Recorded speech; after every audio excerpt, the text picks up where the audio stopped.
yang akhirnya paling selamat itu kita mengatakan Allahu a'lamu bima'anihi. Allah lebih tahu makna-makna dari huruf-huruf pembuka surat ini. Kita menemui banyak sekali pembuka surat Bapak ini.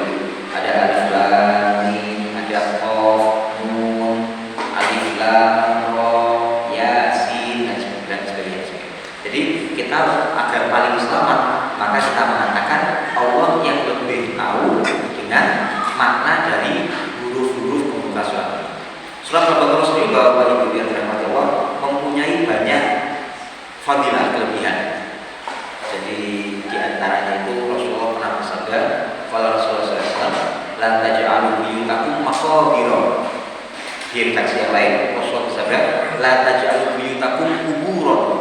Janganlah kalian jadikan rumah-rumah kalian itu kuburan. Kalau maqabir itu jamak dari kubur, gitu. Jadi di satu hadis redaksinya jamak, satu hadis yang lain redaksinya mufrad tunggal. Intinya sama, jangan jadikan rumah-rumah kalian sebagai kuburan. Sesungguhnya setan itu lari dari rumah-rumah yang dibacakan di dalamnya surat Al-Baqarah. Tadi Bapak Ibu yang dirahmati Allah, kalau kita ingin atau mungkin kita curiga rumah kita ini kok orang jine, orang gendrune dan sebagainya, bacakan surat Al-Baqarah. Saya punya pengalaman dengan surat Al-Baqarah ini.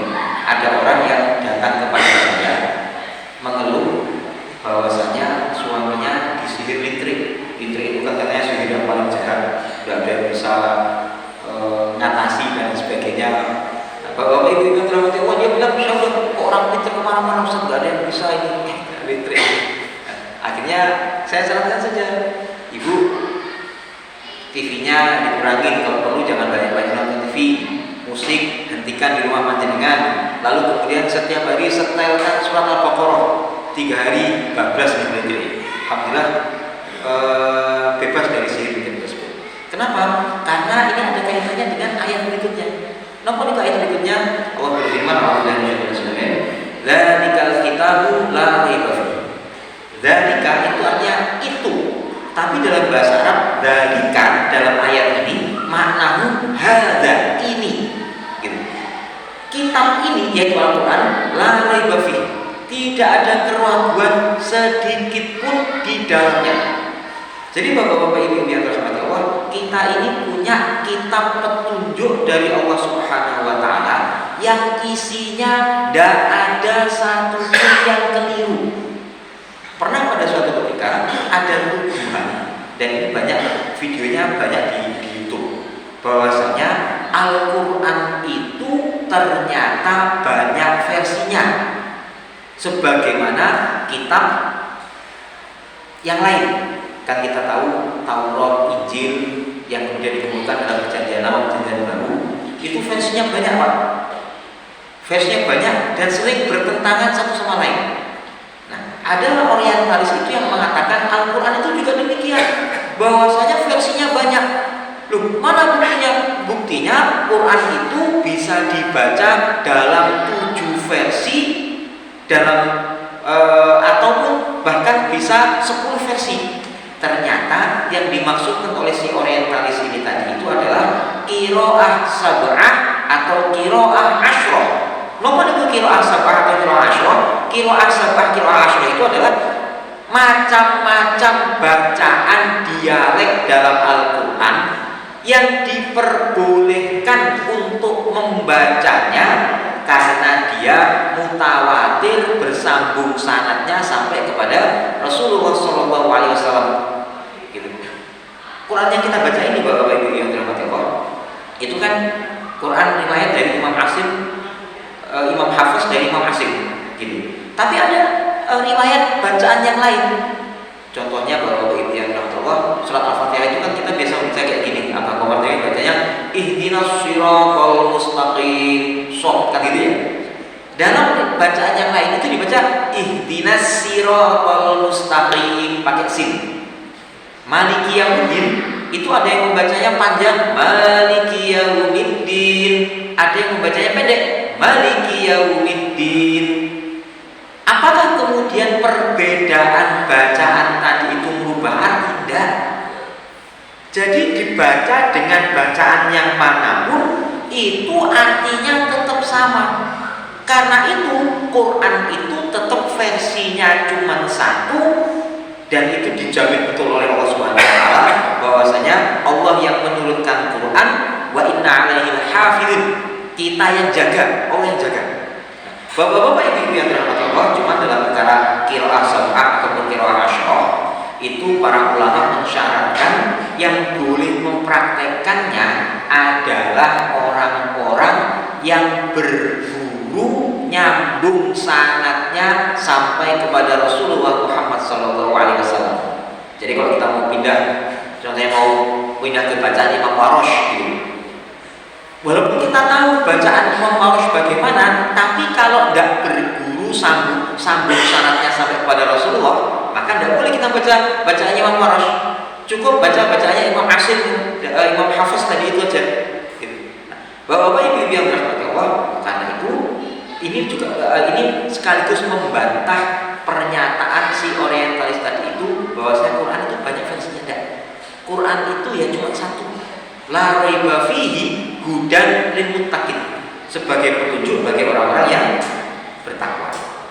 Nah, bertakwa ini bapak-bapak, ibu-ibu yang dirahmati Allah, kondisinya betul-betul tepat ketika kita ngomongkan takwa itu pada bulan Ramadan. Kita hafal betul ayat yang menjadikan dasar kita berpuasa di bulan Ramadan. La'allakum tattaqun, agar kalian bertakwa. Bapak-bapak, ibu-ibu yang dirahmati Allah, konsep bertakwa itu sesungguhnya pokoknya, usulnya itu menjadikan Allah Subhanahu wa taala sebagai satu-satunya zat yang ditakuti, yang ditaati. Konsepnya di situ saja, Pak. Jadi kalau kemudian kita ini hanya takut kepada Allah, hanya taat kepada Allah, maka kita orang bertakwa. Sebaliknya Bapak Ibu yang dirahmati Allah, kalau kemudian kita banyak takut kepada yang selain Allah, maka derajat ketakwaan kita itu juga semakin pudar. Kenapa kok kemudian derajat itu semakin pudar atau naudzubillah kemudian Allah cabut naudzubillah iman dan takwa dari dalam diri kita? Hubungannya dengan ayat berikutnya. Nopo niku orang-orang yang mutakin ciri-cirinya. Yang pertama, alladzina yu'minuna bil ghaibi, yaitu orang-orang yang beriman kepada perkara yang gaib. Kenapa beriman pada perkara yang gaib itu ditaruh pertama kali? Jawabannya adalah karena Allah itu gaib. Allah itu perkara gaib, zat yang maha gaib, Pak. Jadi kita menyembah Allah, zat yang hanya berhak untuk diibadahi, tapi yang kita sembah ini gaib. Nah, kegaiban Allah ini, bapak-bapak, ibu-ibu yang dirahmati Allah, kalau kemudian kita beriman kepada Allah, walaupun Allah itu gaib, maka kita termasuk orang yang bertakwa. Tetapi sekaligus kegaibannya Allah ini itu menjadi ujian bagi kita. Karena Allah itu gaib, bapak-bapak, ibu-ibu yang dirahmati Allah, dan kemudian Allah itu karena di samping gaib ya, Allah itu kan punya sifat Ar-Rahman Ar-Rahim, Maha Penyayang, Maha Pengasih, Maha Penyayang. Kalau panjenengan kagungan dosa, lantai maksiat, itu tidak langsung dihukum sekarang, Pak. Gitu. Kalau kemudian Allah itu langsung hukum kita, Pak, kita setiap hari kerepotan dapat siksa dari Allah Subhanahu wa taala. Allah itu Maha Pengasih pada kita, Pak. Kalau panjenengan jenenge kemawon pinten dosane ayo. Yang tahu Allah sama diri kita sendiri, Pak. Karena tidak mungkin setiap hari itu kita nggak melakukan dosa, kan gitu. Cuman karena Allah itu penyayang pada kita, hukumannya ditangguhkan sembari kemudian kita ini diberi kesempatan bertobat. Cuman karena kemudian Allah itu gaib dan penyayang, kadang-kadang manusia itu terlena. Gusti Allah ketok. Akhirnya apa yang terjadi? Kita berlomba-lomba untuk meraih klasemen tertinggi pada bidang korupsi. Pertamina 900 triliun, tugas pertama kita perkara diurus kan palsukan, pajak dan sebagainya. Bahwa ini yang dirahmati Allah, kenapa kok kemudian perkara-perkara ini banyak dan perkara kayak gini Pak, itu tidak berlangsung pada tingkat atas saja Pak. Bahkan kondisi masyarakat kita sekarang banyak sakit Pak. Kemarin ada berita pengangkut telur kecelakaan guling. Napa sing terjadi?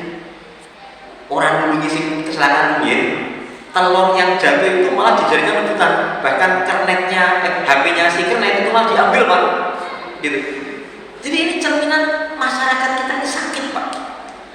Kok bisa sakit? Karena semakin pudar keyakinan terhadap keimanan terhadap Allah dan yang Maha Gaib, sementara informasi tentang perkara-perkara yang gaib itu didominasi dari sumber-sumber yang tidak bisa divalidasi, sumber yang tidak jelas. Oh ini kono gendruwo ini nek dijalui saudari sugih. Kita kan kadang-kadang seperti itu Pak. Makanya kalau di Indonesia ini Pak, film horor, genre horor itu paling laris. Kenapa? Karena memang kemudian perkara gaib seperti ini itu disenangi oleh masyarakat kita, tapi sumbernya bukan sumber yang valid. Padahal perkara gaib itu sumbernya, datanya hanya dari dua jalan. Kalau enggak dari Allah, dari Rasulullah. Karena itu udah heran Pak, kita ini sama Allah yang gaib tidak takut, tapi baik ketemu kalau mati malah lari terbirit. Padahal ada guyon itu Pak. Itu kan cermin kesejahteraan satu bangsa itu kan bisa dilihat dari hantunya itu. Kalau di Eropa itu hantunya Dracula pakai dasi, keren, jas, itu berarti sejahtera ekonominya. Itu di Cina itu hantunya pakai pakaian bangsawan, loncat-loncat vampir Cina itu kan kayak gitu Pak ya. Pakainya bagus gitu. Di Indonesia hantunya cuma pakai daster polos putih. Makanya kalau kita ketemu hantu kayak gitu, ya sudah usah takut. Kita bilang saya tahu kok sampai di poso kayak aku, bodoh-bodoh susah, tidak usah saling goda kan gitu aja. Nah, Bapak Ibu yang dirahmati Allah, sekali lagi keimanan pada perkara yang gaib, keimanan kepada Allah dan yang Maha Gaib. Bapak Ibu yang dirahmati Allah, yang berikutnya ciri yang menjadi ciri bagi orang yang bertakwa setelah beriman pada gaib, wa yuqimunas sholata, mereka selalu melaksanakan sholat. Yuqimuna itu dalam bentuk fi'il mudhari. Fi'il mudhari itu dalam bahasa Inggris present continuous tense, sekarang dan selalu berlangsung. Karena itu Bapak Ibu yang dirahmati Allah, Allah menyebutkan sholat secara khusus. Kenapa kok kemudian sholat itu secara khusus? Yang pertama, sholat itu satu-satunya rukun Islam yang kemudian selalu dilaksanakan. Syahadat sekali saja cukup, puasa satu kali 1 bulan saja dalam 12 bulan yang diberikan Allah, zakat kalau kemudian mencapai nisab, mencapai haul, haji kalau mampu. Tapi sholat Pak, tidak ada apa itu toleransi untuk nggak melaksanakan. Yang boleh tidak sholat hanya 4 golongan saja. Anak-anak sampai usia 10 tahun, wanita yang berhalangan, haid atau nifas, lalu kemudian orang-orang yang kehilangan kesadaran, orang gila dan sebagainya. Yang keempat, orang yang sudah mati Pak. Orang sudah mati itu tidak sholat, tapi disolati.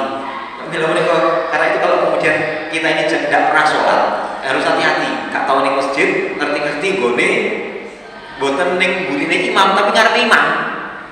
Napa nek ngarep imam berarti sudah disolati kan gitu Pak.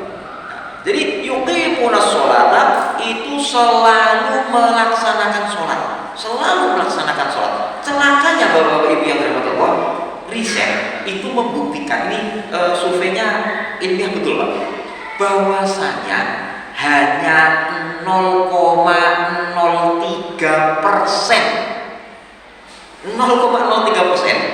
dari penduduk Indonesia Muslim itu yang sholat 5 waktu ajeb, gitu kan?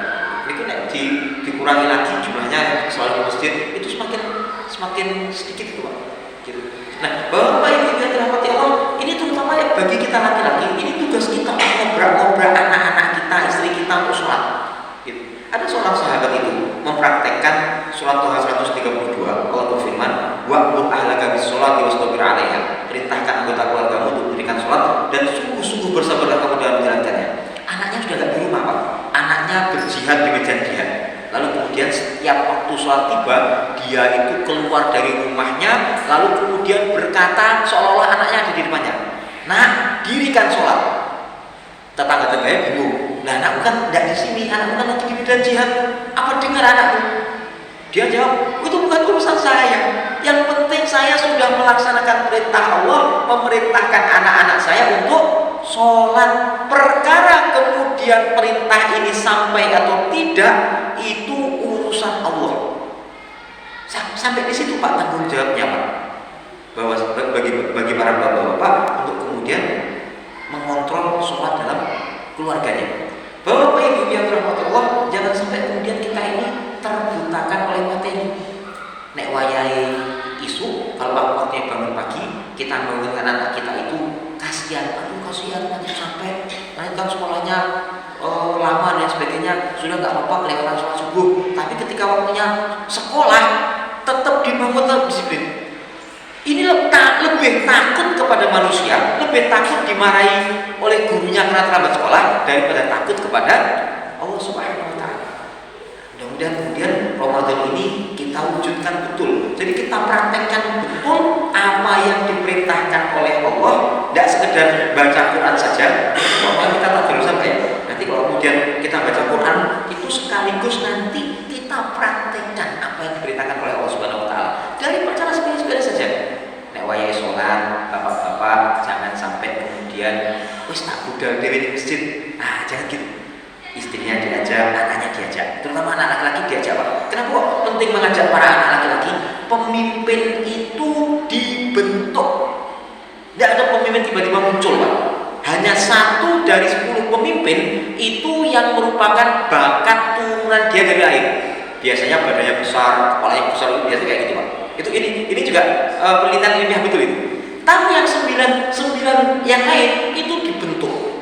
Dari mana pembentukan pemimpin itu? Pembentukan pemimpin itu berpusat dari pusat pendidikan. Sekarang kan kita diajarkan pusat pendidikan itu mana saja Pak? Rumah, lingkungan, dan sekolah. Sekolah ini bid'ah gitu kan? Kalau istilahnya bid'ah itu. Kenapa kok dikatakan bid'ah? Sekolah itu barang baru ada di abad 18, 19. Sebelumnya tidak ada sekolah Pak. Gitu. Yang benar apa? Pusat pendidikan itu rumah, lingkungan, masjid. Kenapa demikian? Rasulullah dulu itu mendidik di masjid. Bahkan emperan kita itu namanya sufah. Dulu di Masjid Nabawi itu ada namanya sufah yang dihuni oleh para sahabat-sahabat yang mereka itu orang-orang miskin. Gitu. Di antaranya ada Abu Dujana, Abu Hurairah, banyak itu. Nah, orang-orang miskin, orang-orang sahabat-sahabat yang tidak punya rumah miskin itu ditanggung nafkahnya oleh Rasulullah, sekaligus kemudian dididik diajari Rasulullah. Hasilnya apa? Abu Hurairah itu menjadi imamul muhadditsin, sahabat yang termasuk banyak meriwayatkan hadis, termasuk juga alim mujahid. Dia seorang alim tapi juga mujahid. Abu Hurairah itu kan dikenal sebagai ahli hadis. Kami banyak kalau maunya khotib ceramah an Abi Hurairah radhiyallahu anhu qala Rasulullah sallallahu alaihi wasallam kata kan gitu. Dari sahabat Abu Hurairah dan seterusnya gitu. Tapi Abu Hurairah itu Pak itu juga mujahid Pak. Beliau terjun pertama perang itu di perang Mu'tah. Kok bisa ada orang kayak gitu? Didikan langsung dari Rasulullah. Di mana dididik? Di masjid. Karena itu masjid kita tidak boleh hanya sekedar dipakai untuk melaksanakan ritual agama yang sifatnya simbolis. Masjid ini harus kemudian menjadi pusat peradaban umat. Umat dididik di sini, dicerdaskan di sini, lalu kemudian dari masjid kemudian umat bisa menjadi budaya. Pesantren-pesantren itu juga pusatnya masjid Pak. Saya itu ingat tradisi pesantren-pesantren itu. Saya pikir dulu itu ini kenapa ya kok kayak gitu ya? Ada satu tradisi pesantren itu yang subhanallah ternyata hebat sekali. nopo niku kalau ada satu santrinya yang sudah dianggap mampu dipun dawuhi kalih kiai ini pun dirikan pesantren di sana. Saya sertakan 40 santri untuk mengiringi kamu. Saya pikir 40 santri ini kenapa kok harus jumlahnya 40? Kenapa Pak? Ternyata konsep 40 ini itu konsep jumlah jamaah minimal dalam mazhab Syafi'i untuk melaksanakan sholat Jumat. Sering santri-santri itu dikirim ke tengah hutan untuk kemudian dirikan pesantren di sana, dirikan masjid di sana, lalu kemudian nek buatan nonton sekawan doso, berarti sholat Jumatnya tidak sah. Bayangkan kiai-kiai kita dulu Pak, itu strategis sekali pikirannya, nggak memikirkan umat ini dalam perkara berdakwah seperti itu. Bahkan kemudian santri-santri yang dikirim untuk mendirikan pondok pesantren itu dibekalinya bukan duit dan sebagainya, ya ada bekal baik aja. Tapi yang bekal paling utama itu dibekali santri yang ngiringi minimal jumlahnya 40 orang. Mudah-mudahan Pak perkara-perkara. Jadi 40 orang itu bukan perkara mistis. Wah iki 60 begini 60 akan kadang-kadang gitu. Itu bukan perkara mistis. Mudah-mudahan Bapak Ibu yang dirahmati Allah bisa menjadi bermanfaat bagi kita semuanya. Insya Allah kita lanjutkan besok pagi pada kajian tafsir dan demikian. Qul qul ya wa sallallahu alaihi wa sallam wa lisa'il muslimin wal muslimat fastaghfiru innahu huwal ghafurur rahim. Assalamualaikum warahmatullahi wabarakatuh. Waalaikumsalam.